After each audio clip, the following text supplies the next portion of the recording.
धम्मपद निरयवग्गो चत्तारि ठाणानि नरोपमतो आपजती परदारूपसेवी अपुण्यलाभन निकामसेय निंदं तृतीयं निरयं चतुर्थं।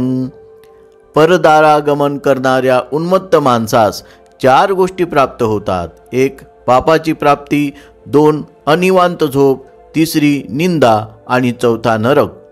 अपुण्य लाभोच गतीच पापिका भित्तस भिताय रतीच थोकिका राजाच दंडं गरुकं पनेती तस्मा नरो परदारं न सेवे.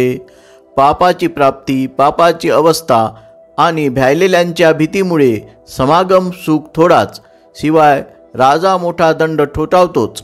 म्हणून माणसाने परदारागमन करू नये.